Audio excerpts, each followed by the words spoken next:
been using both iPhone and Samsung in 2026 and for the past several months actually, and using the same apps, the same daily tasks. I do some benchmarks. We also do some speed tests around here, but I personally just do some real world use. And honestly, I think that they would feel the same by now, but they actually don't. And there's actually a clear difference between both of them when you are living with these phones here in 2026. So the very first one that I've been noticing, and this is specifically for the Samsung Galaxy, and that is that the animations this year and kind of just the way the software is running along in our day-to-day practice has been feeling just quite a bit better than the iPhone. It just seems to be a little bit more stable, and overall I've kind of really enjoyed just the way the animations look. Everything flies through incredibly smooth in day-to-day, and I absolutely love the scrolling on here. Everything about it just feels really stable and smooth. Now, the iPhone over here also has always been a pretty smooth phone here overall, but I gotta say that for some reason with iOS 26, it hasn't always felt perfectly smooth. So I do think that, especially in App Library, it doesn't feel like 120 hertz.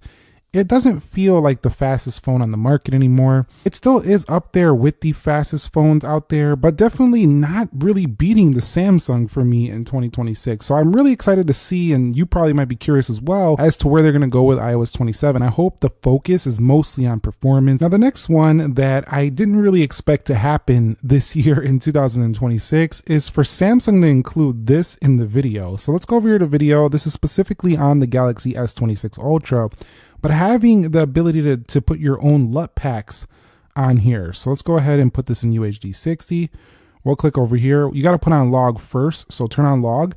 And then you go to LUT and you'll see you have blockbuster, standard, you have coming of age, romance, and thriller. So finding these specific LUT packs to put right in within the log video recording is this is just really cool.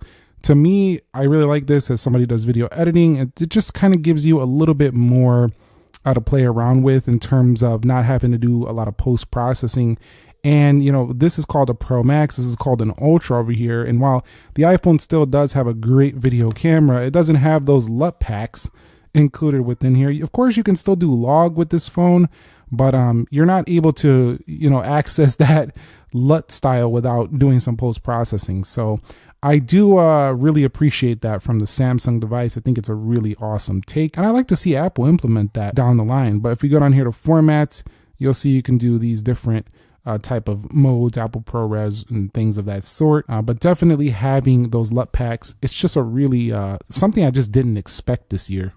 So this year, I didn't really expect the Samsung to get much more heat efficient, but it actually has. The iPhone still does a bit better, I think, with thermals than this Galaxy S26 Ultra, but both of these are just doing really good in the thermal department. So, you know, we've been seeing phones for years getting a little bit warmer than we would like. And finally, this is one of the things that doesn't get talked about, I think, enough, and that is just pure thermals. Like, people will recommend a lot of phones for good battery performance and screens, but not telling the people that, you know, a lot of these phones get really hot. They do. They get uncomfortably warm. Even with a case, you can kind of feel it sometimes. So these are the two best out there, I think, if you're looking for just a phone that you can run hard and not really feel too much heat from the body of the device. And that's kind of why they went back to aluminum on both of these, on the chassis of these devices. You can see right there, aluminum over here. It's like basically mostly aluminum on these devices except for these back areas. But definitely that's a great thing that I didn't really expect to be the main focus this year, but I was happy to see that. So I have this photo right here. I zoomed in on this building downtown Chicago, and I want to go ahead and, you know, send it over here because I can't get this sharp of a zoom on the iPhone due to it not zooming this far. But I can do something now I wasn't able to do before. I can go to quick share now, and then I can go ahead and find my iPhone, my cosmic orange iPhone right there.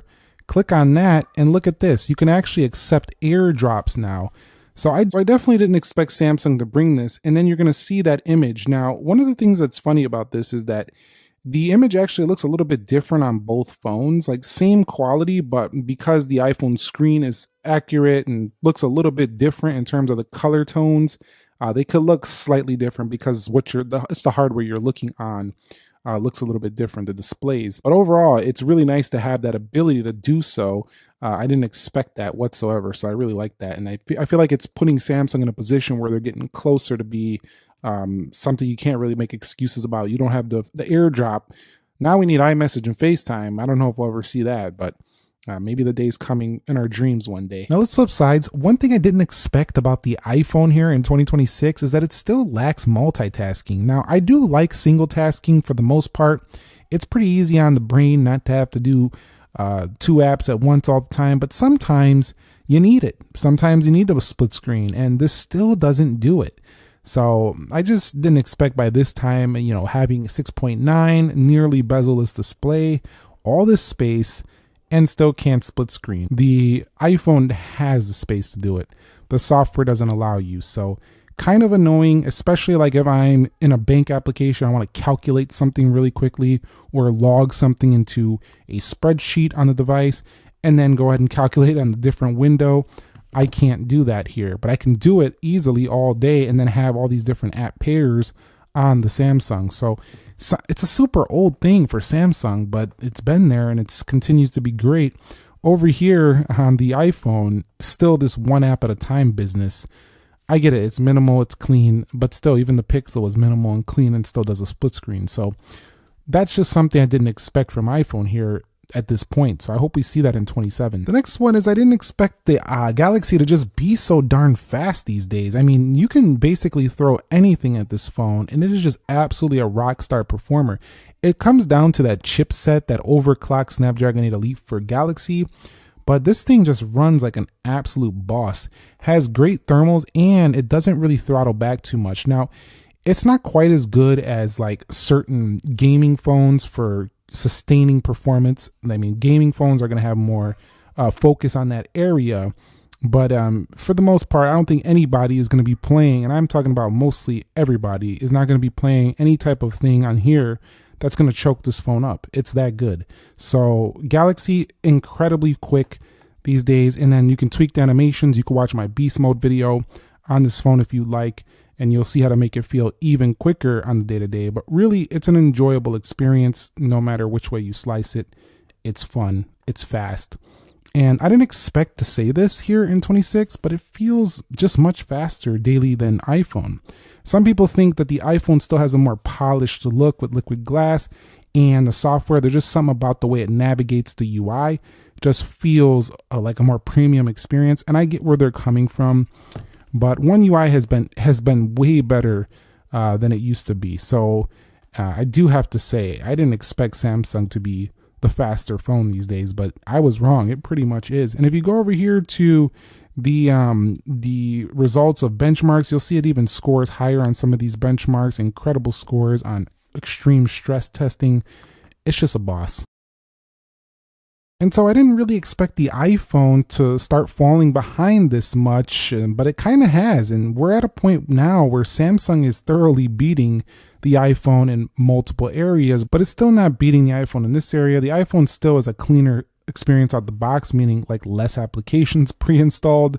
So I still think there's more bloat on the Samsung, still way more features. I still think iOS, while you do have to dig around some settings to find stuff, I think out of the box, it's kind of an easier phone to use. There's just like less to do on the phone. But when it comes to like, getting settings set up, the Galaxy, once you get it your way, the way you like it, it's way faster and easier than the iPhone even. But it just has so much features that it might be overwhelming for a lot of users. And I think we're seeing this trend towards minimal phones that don't distract us anymore. There's a lot of phones coming out like that, and those are pretty interesting. I'm not gonna lie. I might actually put some phone review on the channel about that, or maybe on my second channel. But yeah, the FaceTime is just iMessage. I think this is gonna stay here. I don't think we're ever gonna see that on the Samsung. And shockingly, I like where Apple's going with the Cosmic Orange, the potential rumored dark cherry for the 18 Pro Max. Whereas I think Samsung hasn't been bringing super popping colors recently. They're still going with their whites and their grays and their baby blues and kind of keeping it a little bit similar. So I like to see them come out with a pop in color on the next version of this phone. Also, the iPhone still does better in battery life and social media uploads in terms of the quality of the image, when it does get onto the platform. I still feel like it looks a little better from the iPhone. But at the end of the day, I just didn't expect to say this, but the Samsung is just doing things I never would have thought it would do years ago, and that is outperforming iPhone, not in just pure spec. We knew for a long time Samsung's always throwing the specs, but finally the nonlinear animations, the actual stability of the phone is something that Apple was always better at. But this time around, I actually think Samsung is more stable currently in my experience using these phones day to day. It's been a really stable experience for One UI.